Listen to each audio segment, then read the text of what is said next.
ಸರ್ಕಾರಿ ನೌಕರರ ಒಂದು 7ನೇ ವೇತನ ಆಯೋಗಕ್ಕೆ ಸಂಬಂಧಿಸಿದಂತೆ ಇತ್ತೀಚಿನ ಸುದ್ದಿ ಏನಿತ್ತು ಅಂದರೆ ಆರ್ಥಿಕ ಇಲಾಖೆಯು ಈ ಒಂದು 7ನೇ ವೇತನ ಆಯೋಗಕ್ಕೆ ಸಂಬಂಧಿಸಿದಂತೆ ವರದಿ ಅನುಷ್ಠಾನ ಮಾಡಿದರೆ ಅದಕ್ಕೆ ಲಭ್ಯವಿರುವಂತಹ ಅನುದಾನವನ್ನು ಹೊಂದಾಣಿಕೆ ಮಾಡಲಿಕ್ಕೆ ಒಂದಿಷ್ಟು ಕಷ್ಟ ಆಗ್ತದೆ ಎಂಬ ಒಂದು ಮನವರಿಕೆಯನ್ನು ಸಂಪುಟ ಸದಸ್ಯರ ಮುಂದೆ ಇಲ್ಲಿ ಹೇಳಿತ್ತು.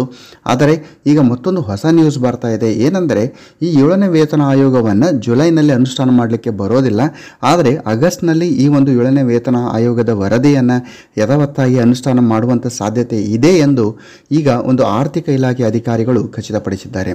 ಸೊ ಈ ಒಂದು ಹಿನ್ನೆಲೆಯನ್ನು ಗಮನಿಸ್ತಾ ಹೋದಾಗ ಈ ಒಂದು ಹಣಕಾಸು ಹೊಂದಾಣಿಕೆ ಕುರಿತಂತೆ ಆರ್ಥಿಕ ಇಲಾಖೆ ಸಮಗ್ರವಾಗಿರುವಂಥ ಪರಿಶೀಲನೆಯನ್ನು ನಡೆಸಿ ಮಾಹಿತಿ ಕೊಡುವಂತೆ ಮುಖ್ಯಮಂತ್ರಿ ಸಿದ್ದರಾಮಯ್ಯ ಅವರು ಈ ಸೂಚನೆಯನ್ನು ನೀಡಿದರು.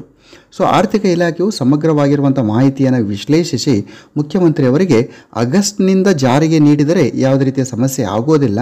ಆದರೆ ತತ್ಕ್ಷಣವಾಗಿ ಜುಲೈನಿಂದ ಜಾರಿಗೆ ಮಾಡಿದರೆ ಹಣಕಾಸಿನ ಒಂದಿಷ್ಟು ತೊಂದರೆ ಆಗ್ತದೆ ಎಂಬುದರ ಬಗ್ಗೆ ಮನವರಿಕೆಯನ್ನು ಇಲ್ಲಿ ಮಾಡಿದ್ದಾರೆ.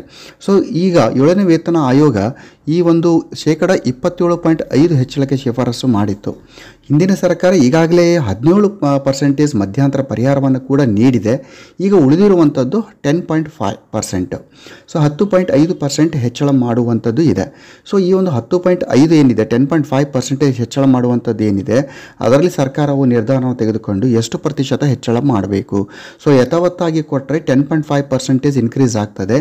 ಇಲ್ಲ ಅಲ್ಲಿ ಏನಾದರೂ ಕಡಿಮೆ ಮಾಡಿದರೆ ನಮಗೆ 8ರಿಂದ 10% ಹೆಚ್ಚಳ ಆಗ್ತದೆ.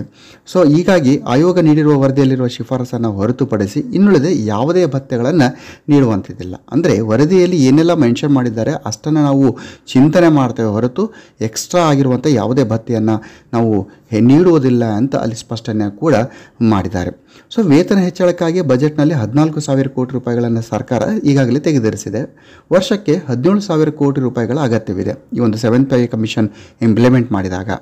ಆದ್ದರಿಂದ ಈ ಎಲ್ಲ ಹಿನ್ನೆಲೆಯನ್ನು ಗಮನಿಸಿ ಆಗಸ್ಟ್ನಲ್ಲಿ ಈ ಒಂದು ವರದಿಯನ್ನು ಅನುಷ್ಠಾನ ಮಾಡಿದರೆ ಜಾರಿಯನ್ನು ಮಾಡಿದರೆ ಹಣಕಾಸಿನ ತೊಂದರೆ ಆಗುವುದಿಲ್ಲ ಎಂಬುದರ ಕುರಿತಾಗಿ ಆರ್ಥಿಕ ಇಲಾಖೆ ಅಧಿಕಾರಿಗಳು ಮುಖ್ಯಮಂತ್ರಿಗಳಿಗೆ ತಿಳಿಸಿದ್ದಾರೆ. ಸೊ ಇದರಿಂದ ಒಂದು ಗುಡ್ ನ್ಯೂಸ್ ಅಂತಲೇ ಹೇಳ್ಬೋದು.